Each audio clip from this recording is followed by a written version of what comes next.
নৌযান শ্রমিক ধর্মঘটে বন্দরগুলোতে জাহাজ জট, ৩ দিনে শুধু জরিমানায় ২৪ লাখ মার্কিন ডলারের বেশি। নাশকতার ষড়যন্ত্র হিসেবে দেখছেন ব্যবসায়ী নেতারা। গত ৩ দিনে ১৭ কোটি টাকা আমাদের ড্যামারেজ গুনতে হলো। জীবন এবং জীবিকার যুদ্ধে মানুষ লিপ্ত, তখন কেন এরকম একটা আন্দোলন? অবশেষে মুখ খুললেন নৌ প্রতিমন্ত্রী, আজকের মধ্যেই সমাধানের আশ্বাস। তাদের মূল দাবিটা হচ্ছে খোরাকি ভাতা। এটা অবশ্যই তাদের ন্যায্য দাবি। মালিকদেরকে আমরাও আমাদের মন্ত্রণালয়ের পক্ষ থেকে, আমাদের নৌ অধিদপ্তর এবং বিআইডব্লিউটি এর পক্ষ থেকে আমরাও তাদের সঙ্গে আলোচনা করছি। লঘুচাপের কারণে সমুদ্র বন্দরগুলোতে ৩ নম্বর সতর্ক সংকেত, ছোট লঞ্চ বন্ধ ঘোষণা বিআইডব্লিউটি এর, সীমিত করা হয়েছে উপকূলে চলাচল। মানুষের সুবিধার জন্য আওয়ামী লীগ সম্পদ গড়ে আর বিএনপি এসে তা ধ্বংস করে, জাতীয় নিরাপদ সড়ক দিবসে প্রধানমন্ত্রী।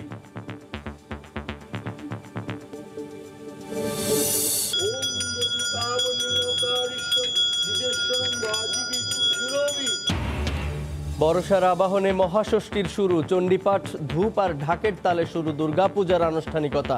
করোনা পরিস্থিতিতে নেই দর্শনার্থীদের ভিড়।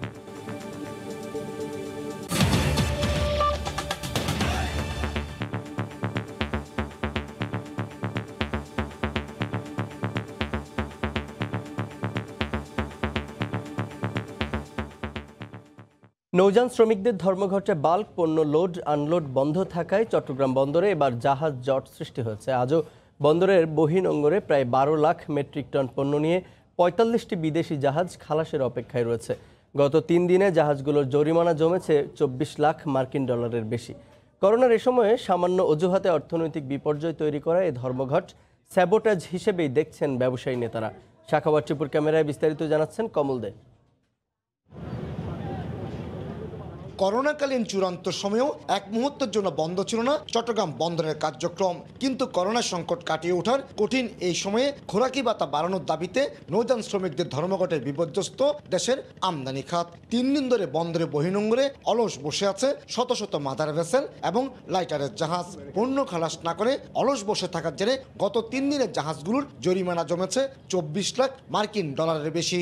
গত ৩ দিনে ১৭ কোটি টাকা আমাদের ড্যামারেজ গুনতে হলো। তাহলে এই টাকাটা কে দিবে? আলটিমেটলি আমাদের সাধারণ জনগণের থেকে টাকাগুলা চলে যাচ্ছে। নৌযান মালিক শ্রমিকদের দ্বন্দ্বে অর্থনৈতিক কর্মকাণ্ডে স্থবিরতা নেমে আসায় সংকটে পড়েছেন আমদানিকারক সহ ব্যবসায়ীরা। সংকট নিরসনে দীর্ঘসূত্রী থেকে স্যাবোটাজ হিসেবেই দেখছেন তারা। এই করোনাকালীন সময়ে মানুষ যখন জীবন এবং জীবিকার যুদ্ধে মানুষ লিপ্ত, তখন কেন এরকম একটা স্ট্রাইক? সরকারকে বেকায়দায় ফেলার জন্য কোনো সাবরিস্ক কেন, এটা দেখা দরকার। যে সমস্ত মালামাল এখন ইন্ডাস্ট্রিয়াল র মেটেরিয়ালস, ভোগ্যপণ্য, খাদ্যশস্য যা আছে, এই সমস্ত যদি সাপ্লাই ডেলিভারি নিতে না পারে, তাহলে সাপ্লাই সেন্টার একটা নেগেটিভ ইম্প্যাক্ট করবে। দুপক্ষই অনড় থাকায় ধর্মঘট থেকে সরে আসার আহ্বান ওয়াটার ট্রান্সপোর্ট সেলের। এই যে তারা যে অনৈতিক কাজটা করতেছে, সেই কাজটা থেকে বেরিয়ে এসে তারা মালিকদের সাথে আলাপ আলোচনা করে এবং তাদের যে এই দাবি দাওয়াগুলো আছে সেটা যৌথভাবে সমাধানের জন্য একটা প্রচেষ্টা চালানো উচিত। খোরাকি ভাতা বাড়ানো সহ নানা দাবি নিয়ে সোমবার সন্ধ্যা থেকে ধর্মঘট পালন করছেন নৌযান শ্রমিকেরা। এর ফলে বন্দরের বহির্নোঙর সহ নদী বন্দর এবং ঘাটে পণ্য লোড আনলোড বন্ধ রয়েছে। কমল দে, সময় সংবাদ, চট্টগ্রাম। আজকের মধ্যে মালিক শ্রমিকদের মধ্যে সমন্বয় করে নৌ ধর্মঘট সমাধানের চেষ্টা করা হবে বলে জানিয়েছেন নৌপরিবহন প্রতিমন্ত্রী খালিদ মাহমুদ চৌধুরী। দুপুরে সচিবালয়ে নিজ কার্যালয়ে সাংবাদিকদের তিনি একথা বলেন। এ সময় তিনি আরও বলেন, শ্রমিকরা অধিকার আদায়ের জন্য ধর্মঘট করছে, সব দিক বিবেচনা করে সেটি কিভাবে সমাধান করা যায় সেই বিষয়টি দেখা হচ্ছে। নৌ শ্রমিকরা যে দাবিটা করেছে, তাদের মূল দাবিটা হচ্ছে খোরাকি ভাতা। এটা অবশ্যই তাদের ন্যায্য দাবি। মালিকদেরকে আমরাও আমাদের মন্ত্রণালয়ের পক্ষ থেকে, আমাদের নৌ অধিদপ্তর এবং বিআইডব্লিউটি এর পক্ষ থেকে আমরাও তাদের সঙ্গে আলোচনা করছি এবং আলোচনায় এখন পর্যন্ত চলমান আছে। আশা করি এটা আজকের মধ্যে সমাধান হয়ে যাবে। নৌযান শ্রমিকদের ধর্মঘটের সবশেষ খবর জানাতে এই মুহূর্তে চট্টগ্রামের সমুদ্র বন্দরে আছেন রিপোর্টার শফিকুল আলম এবং মোংলা বন্দর এলাকায় আছেন মাহমুদ হাসান। প্রথমেই আমরা চলে যাচ্ছি চট্টগ্রামে শফিকুলের কাছে। শফিক। জুবাইর, নৌ শ্রমিকদের ধর্মঘট 3 দিন গড়ালো। যদি আমি ঘন্টায় হিসাব করি তাহলে 62 থেকে 63 ঘন্টা হয়ে গেছে ইতিমধ্যে, কিন্তু এখনো পর্যন্ত কোনো সুরাহা আমরা পাইনি। তবে এর কারণে যে ক্ষয়ক্ষতি হচ্ছে সেটা আমি বলি, এই মুহূর্তে কিন্তু চট্টগ্রাম বন্দরের বহির্নোঙরে লাইটারের জাহাজ যেগুলো অবস্থান করছে সেখানে প্রায় 11 লাখ মেট্রিক টনের বেশি পণ্য রয়েছে, এবং যে 36 থেকে 37টি মাদা ভেসেল রয়েছে সেখানে 10 লাখ মেট্রিক টন পণ্য রয়েছে। এবং আপনি যে কর্ণফুলী যে ঘাটগুলো রয়েছে সেখানে 500-এরও বেশি লাইটার জাহাজ রয়েছে, যেখানে 1 লাখ বা 1.5 লাখের মতো পণ্য রয়েছে। মোট 21 লাখ মেট্রিক টন পণ্য এখন সমুদ্রে ভাসছে, মাদার ভেসেল, লাইটার জাহাজ এবং 16টি ঘাটে। যার ক্ষতি কিন্তু কী পরিমাণ ক্ষতি হবে সেটি আসলে বলার অপেক্ষা রাখে না। দিন যতই গড়াচ্ছে ততই কিন্তু ক্ষতির পরিমাণ বাড়াচ্ছে।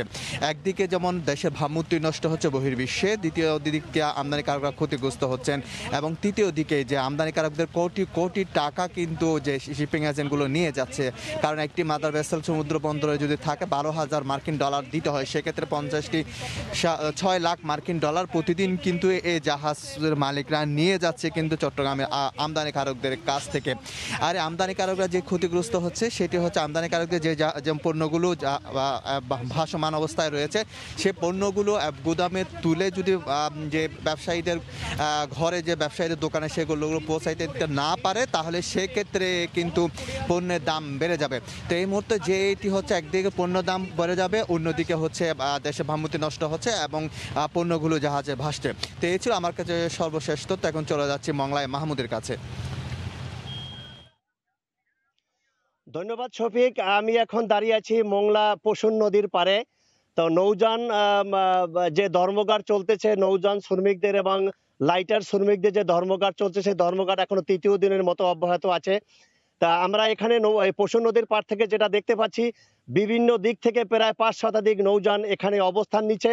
তারা এখন পর্যন্ত মালিক পক্ষ তাদের দাবি দেওয়া কোনো কিছু মেনে না নেওয়ার কারণে তারা কিন্তু এখানে অবস্থান করছে। তো আমি এখানে দাঁড়িয়ে যেসব বিষয়গুলো আমি পশুন নদীর পার থেকে যা দেখতেছি, যে লাইটার শ্রমিক এবং নৌযান শ্রমিকদের যে ধর্মঘট তারা কিন্তু অব্যাহত রেখেছে। তারা এখানে আঞ্চলিক শাখায় তারা আজকে জরুরি বৈঠকও করেছে। তারা সেখান থেকে আমাদেরকে যে কথা জানিয়েছে যে মালিক পক্ষ এখন পর্যন্ত তাদের কোনো দাবি দেওয়া মানার ব্যাপারে কোনো অগ্রসর হচ্ছে না, তাদের সাথে কোনো আলাপ আলোচনাও করছে না। তো নৌযান শ্রমিকদের যে নেতৃবৃন্দ তারা বলছে তাদের এই ধর্মঘট এবং কর্মবিরতি তারা অব্যাহত রাখবে যতক্ষণ পর্যন্ত তাদের এই 11 দফা এবং 15 দফা দাবি তারা না মানবে, ততক্ষণ পর্যন্ত তারা কর্মবিরতি চালিয়ে যাবে। তারা একটা কথা বলেছে যে আমরা আগে থেকেই মালিক পক্ষকে জানিয়ে দিয়েছিলাম যে আমরা আমাদের যে 11 দফা দাবি, তার ভিতরে মেইন দাবি ছিল খোরাক ভাতা এবং নৌপথে তাদের নিরাপত্তা দেয়া, পরিচয়পত্র সহ তারা 11 দফা দাবি দিয়ে তাদেরকে বারবার চিঠি চালাচালি করেছিল, কিন্তু সেই দাবির প্রেক্ষিতে মালিক পক্ষ কোনো কর্ণপাত করছে না। তো এখানে যে নৌযানের আমরা যে মাস্টার যারা আছে বা যারা চালক আছে তাদের সাথেও আমরা কথা বলেছি। তারা স্পষ্ট একটা কথাই বলেছে যে মালিক পক্ষ যেই পরিমাণ তাদেরকে যে স্যালারি দিচ্ছে সেই স্যালারি তাদেরকে হচ্ছে না। তারা তাদের পরিবার পরিজন নিয়ে বেঁচে থাকতে পারে না, যার কারণেই তারা কিন্তু এই কর্মবিরতি পালন করতে তারা বাধ্য হচ্ছে। তারা স্পষ্ট বলছে তাদের দাবি না মানা পর্যন্ত তারা তাদের দাবিতে অটল থাকবে। এদিকে এই দাবির কারণে মোংলা বন্দর প্রায় অচল অবস্থা।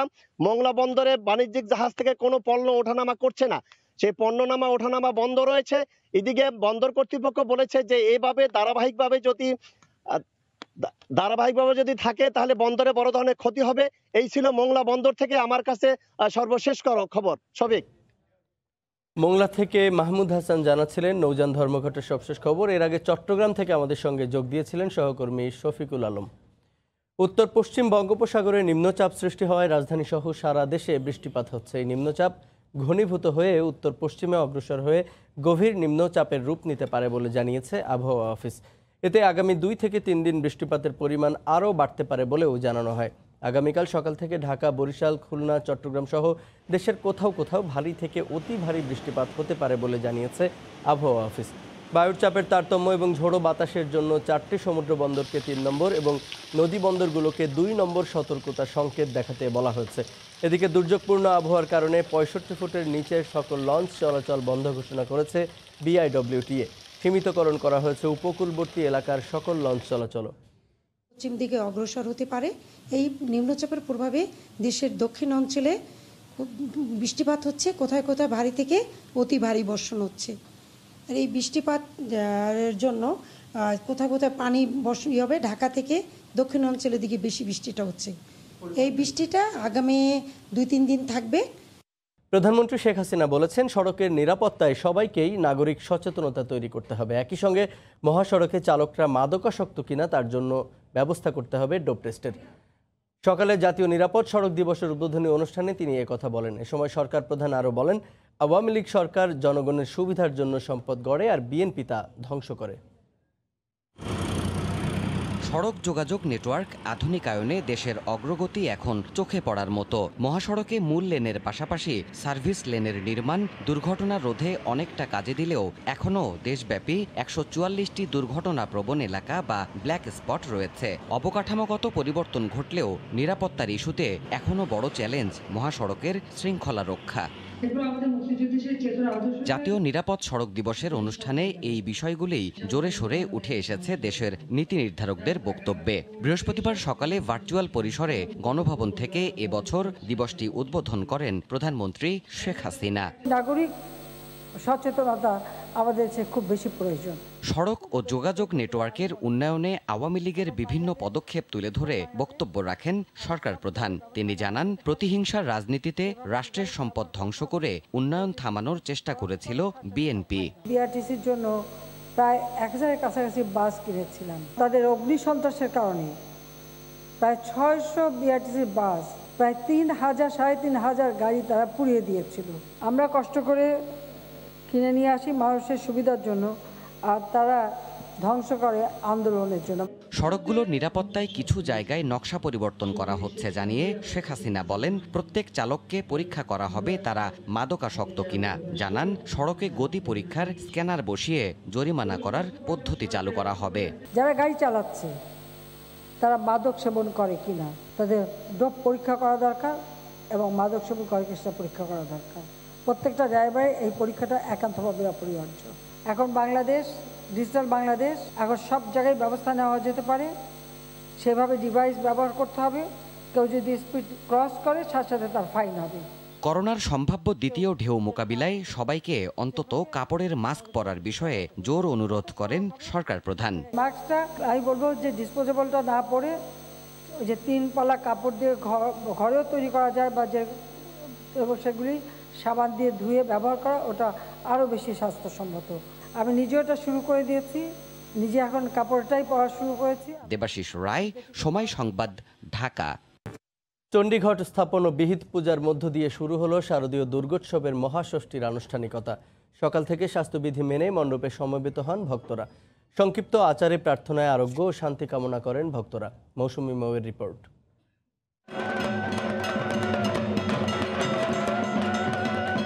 শরতের সকালে শারদীয়ার আবাহন, শাঁখ ঢাক কাসর ঘণ্টার উলুধ্বনিতে আনন্দময়ীর আগমনী গান। করোনার কারণে পূজার্থীদের উপস্থিতি কম হলেও উদযাপনে ছিল না কমতি। মহাষষ্ঠীতে সাড়ম্বরে পূজিত হলেন মহামায়ার আরেক রূপ শ্রী শ্রী চণ্ডী। শুরুতে বেলতলায় ষষ্ঠী কল্পারম্ভে দেবীর অর্চনা, এরপর চণ্ডী পাঠ করে ঘটে প্রাণ সঞ্চার, ষোড়শ উপচারে বিহিত পুজো। সবশেষ ধূপ পঞ্চপ্রদীপে মঙ্গল আরতি শেষে দেবী চরণে পুষ্পাঞ্জলি দেন ভক্তরা। প্রণাম করেছি, অঞ্জলি দিয়েছি, ফল দিয়েছি। দেশ থেকে যেন করোনা চলে যায়, সবার সাথে যেন দেখা করতে পারি, মানুষের কল্যাণের জন্য সবকিছু যেন হয়, আমরা যেন সে ঠিকঠাক ভাবে বাঁচতে পারি। সামনের বছরটা যেন আমরা সেভাবে আরো বেশি আনন্দ নিয়ে উদযাপন নিয়ে করতে পারি তোমার পূজাটা। বিশেষ প্রার্থনা তো অবশ্যই করা হয়েছে আমাদের রোগ মুক্তি কামনায়। আমরা যেন আমাদের দেশের লোক, সারা পৃথিবীর লোকই অসুস্থ, সবাই যেন এর থেকে মুক্ত থাকতে পারি। ষষ্ঠীর সন্ধ্যায় অধিবাস শেষে বেলতলা থেকে মূল মণ্ডপে প্রতিস্থাপন হবে মঙ্গল ঘট। মঙ্গল ঘটে প্রাণ প্রতিষ্ঠা পেল দেবী দুর্গার আরেক রূপ মা চণ্ডীর। মায়ের আগমনে দূর হবে সকল অশুভ শক্তি, দূরে যাবে দুঃখ, জরা আর ব্যাধি, এমনটাই প্রার্থনা ভক্তদের। মৌসুমী মৌ, সময় সংবাদ, ঢাকা।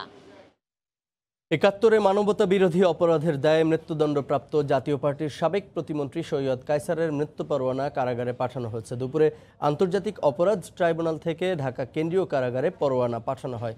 গত 14 জানুয়ারি কায়সারের মৃত্যুদণ্ডের রায় বহাল রাখেন আপিল বিভাগ। নিয়ম অনুযায়ী মৃত্যু পরোয়ানা ফাঁসির আসামিকে পড়ে শোনাবে কারা কর্তৃপক্ষ। সংবিধান অনুযায়ী এখন আসামি শুধুমাত্র রাষ্ট্রপতির কাছে প্রাণ ভিক্ষার সুযোগ পাবেন এবং তিনি স্বজনদের সঙ্গে দেখাও করতে পারবেন। 2013 সালের 15ই মে ট্রাইব্যুনালে কায়সারের বিরুদ্ধে গ্রেফতারি পরোয়ানা জারি করলে সেই রাতেই গ্রেফতার করা হয় তাকে। বয়স ও স্বাস্থ্যগত পরিস্থিতি বিবেচনায় ট্রাইব্যুনাল তাকে শর্ত সাপেক্ষে জামিন দেন। যুদ্ধাপরাধের 16টি অভিযোগের গঠনের মধ্য দিয়ে সৈয়দ কায়সারের বিচার শুরু করে ট্রাইব্যুনাল। বিচার শেষে 2014 সালের 23 ডিসেম্বর তার মৃত্যুদণ্ডের রায় প্রকাশ করা হয়। পেঁয়াজ নিয়ে ভারতের ওপর নির্ভরশীল না হয়ে স্বাবলম্বী হওয়ার শিক্ষা নিয়েছে বাংলাদেশ। আগামী 3 বছরের মধ্যে পেঁয়াজ উৎপাদনে বাংলাদেশ স্বয়ংসম্পূর্ণ হবে বলে জানিয়েছেন বাণিজ্যমন্ত্রী টিপু মুনশি। দুপুরে সচিবালয়ে ভারতীয় হাইকমিশনারের সঙ্গে সৌজন্য সাক্ষাতের সময় তিনি কথা বলেন। পেঁয়াজ রফতানি বন্ধের অন্তত 1 মাস আগে জানাতে ভারতকে অনুরোধ জানানো হচ্ছে বলেও জানান বাণিজ্যমন্ত্রী। যাতে করে ভারতের উপরে বা কোনো দেশের উপরে এই নিত্য প্রয়োজনীয় জিনিসের জন্য খুব বেশি ডিপেন্ডেন্ট হতে না হয়। তবে পেঁয়াজ রাতারাতি যে আমরা পৌঁছে যাব আমাদের টার্গেটের তা নয়। এবারও কিন্তু ভারতের বন্যা আমাদের বন্যা একই রকম, যার জন্য ভারতের উপরে আমরা খুব বেশি ডিপেন্ড করতে চাই না, বিশেষ করে পেঁয়াজের জন্য। তারপরেও যখন সুবিধাজনক দামে পাই আমরা নিই। আমাদের একটাই উদ্দেশ্য, টার্গেট, যে আগামী 3 বছরের মধ্যে আমরা যেন পেঁয়াজে স্বয়ংসম্পূর্ণ হই। I will request in future, if really that thing comes, please give us a notice for at least 30 days so we can have an alternative market. টাঙ্গাইলের ভুয়াপুরে যমুনা নদীর তীরে ভোরেই জমে ওঠে মাছের পাইকারি বাজার। রাতভর জেলেদের জালে ধরা পড়া বিভিন্ন প্রজাতির মাছ বিক্রি হয় এই বাজারে। টাঙ্গাইল থেকে কাদুর তালুকদারের তথ্য ও রাশিদ খানের ছবি নিয়ে রিপোর্ট। প্রতিদিনই ভোরের আলো ফোটার সাথে সাথে শত শত ক্রেতা মাছ কিনতে ছুটে আসেন টাঙ্গাইলের যমুনা নদীর তীরে গোবিন্দাসী মাছ বাজারে। জেলেরাও সারা রাত নদীতে মাছ ধরে ছুটে আসেন নৌকা নিয়ে। জেলেদের নৌকা ঘাটে ভিড়লেই শুরু হয় দরদামের হাঁকডাক। যে দাম বেশি বলবে সেই নিতে পারবে পছন্দের মাছ। মাছের সরবরাহ অনেক বেশি থাকায় দাম অনেকটাই কম। এখানে বোয়াল, চিতল, চিংড়ি সহ ছোট বড় সব ধরনের নদীর মাছ ওঠে। তাজা মাছ নদীর থেকে ধরে আনলো, কিনতে খুব আনন্দ লাগে। সীমিত মূল্যে খুব মাছ খুব সুস্বাদু শুনছি, এজন্য মাছ কেনার জন্য আসছি এখানে। ব্যবসায়ীরা জানান অন্যান্য সময়ের তুলনায় অনেক বেশি মাছ বাজারে সরবরাহ হচ্ছে। আর বোয়াল, চিংড়ি, ইঠা এগুলা মাছের মোটামুটি এখন দাম কমে আছে। অনেক দূর থেকে আসে লোকজন, আসে মাছ, সব মাছই পান যায় কম বেশি। মাছ ব্যবসায়ী সমিতির সভাপতি জানান দীর্ঘদিনের পুরনো এই মাছের বাজারটি আস্তে আস্তে নদী গর্ভে বিলীন হয়ে যাচ্ছে। এ ব্যাপারে প্রয়োজনীয় ব্যবস্থা নেওয়ার দাবি জানান তিনি। বাজার অনেকটা ভাঙে যাওয়ার কারণে আমাদের রাস্তার উপর বাজার করতে হইতেছে। এটা সরকার এবং প্রশাসন যদি একটা ব্যবস্থা নেয় যে আমাদেরকে স্থায়ী একটা বাজার করে দেওয়ার জন্য, তাহলে আমাদের জন্য আর কি সুবিধা হয়। শতাধিক জেলে বিভিন্ন জায়গা থেকে মাছ নিয়ে এই বাজারে বিক্রি করতে আসেন। প্রতিদিন প্রায় 10 থেকে 15 লাখ টাকার মাছ বেচাকেনা হয় এখানে। সময় সংবাদ, টাঙ্গাইল। দেশের বাইরের খবর। যুক্তরাষ্ট্রের প্রেসিডেন্ট নির্বাচনকে কেন্দ্র করে সন্ত্রাসী গোষ্ঠী দিয়ে পাল্টাপাল্টে হামলা চালানোর অভিযোগ করেছে ডেমোক্র্যাট ও রিপাবলিকানরা। এ নিয়ে 2 শিবিরে চলছে উত্তেজনা। টেনেসি অঙ্গরাজ্যের ন্যাশভিল থেকে হাসানুজ্জামান সাকির রিপোর্ট। নির্বাচন ঘিরে 1 মিনিটও সময় নষ্ট করতে রাজি নন মার্কিন প্রেসিডেন্ট ডোনাল্ড ট্রাম্প। বুধবার নর্থ ক্যারোলাইনায় সমাবেশে বাইডেনকে ঘুমন্ত আখ্যা দিয়ে রিপাবলিকান প্রার্থী ট্রাম্প বলেন, ডেমোক্রেট এই নেতা জিতলে যুক্তরাষ্ট্র বামপন্থায় ভরে যাবে। Where they can speak their minds and practice their religion and live by their values, then you must defeat Sleepy Joe Biden and the radical left. জো বাইডেনের হয়ে সশরীরে প্রচারণায় নেমেছেন সাবেক প্রেসিডেন্ট বারাক ওবামা। বুধবার পেনসিলভেনিয়ায় একাধিক কর্মসূচিতে অংশ নেন তিনি। বলেন, ট্রাম্প মার্কিন জনগণের ভালো চান না। আপনারা আমাকে 2 বার পেনসিলভেনিয়া থেকে জিতিয়েছেন। আজ আমি আমার দলের 2 যোগ্য প্রার্থী বাইডেন ও কমলা হ্যারিসের জন্য আপনাদের রায় চাইতে এসেছি। ডেমোক্রেট দলীয় এই 2 প্রার্থী জিতলে মার্কিন নাগরিকরা স্বাস্থ্যসেবা সহ সুন্দর ভবিষ্যৎ পাবেন, যা ট্রাম্প দিতে ব্যর্থ হয়েছেন। এদিকে ভোটের দিন যত ঘনিয়ে আসছে ততই সংঘাতপূর্ণ হয়ে উঠছে নির্বাচনী পরিবেশ। ফ্লোরিডায় ডেমোক্রেটদের বাড়িতে চিঠি পাঠিয়ে হুমকি দিয়েছে প্রাউড ভয়েস নামে সশস্ত্র সংগঠন। অপরদিকে বাইডেন সমর্থিত এন্টিফা নামে সংগঠনটি রিপাবলিকানদের বাড়িতে হামলা চালাচ্ছে বলে অভিযোগ করা হয়েছে। এসবের মধ্যে স্থানীয় সময় বৃহস্পতিবার রাত 8টায় এবং বাংলাদেশ সময় শুক্রবার সকাল 7টায় অনুষ্ঠিত হতে যাচ্ছে চূড়ান্ত ও সর্বশেষ বিতর্ক। দুই প্রেসিডেন্ট প্রার্থী এই বিতর্কে অংশ নেবেন, যদিও একজনের কথার শেষে মাইক বন্ধ করে দেওয়ার নিয়ম এবং সঞ্চালকের বিরুদ্ধে পক্ষপাত দুষ্টতার অভিযোগ এনে বিতর্কের আগেই বিতর্ক অনুষ্ঠান বিতর্কিত করে ফেলেছেন president Donald Trump. Hasanuzzaman Saki, Somoy Sangbad, Nashville, Tennessee. কোনো প্রাতিষ্ঠানিক চর্চার সুযোগ পায়নি, তারপরও তার অভিনব কায়দার গান মুগ্ধ করে সবাইকে। সিরাজগঞ্জের ক্ষুদে শিল্পী সুমন শেখ 2 হাতে 2টি কয়েন নিয়ে চেয়ার বা টেবিলকে বাদ্যযন্ত্র বানিয়ে গায় গান। জেলার বিভিন্ন হাট বাজারে ঘুরে ঘুরে গান গাইছে। রিঙ্কু কুণ্ডুর রিপোর্ট, ছবি তুলেছেন অমৃত সেন।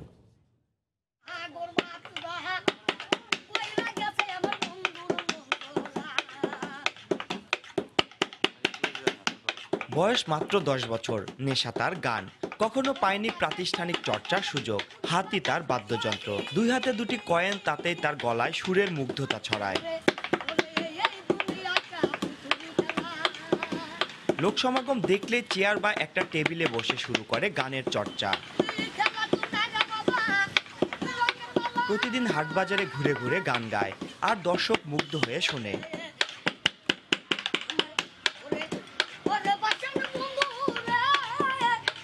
অনেকে খুশি হয়ে টাকা দিয়ে সহায়তা করে, সেই টাকা তুলে দেয় পরিবারের হাতে।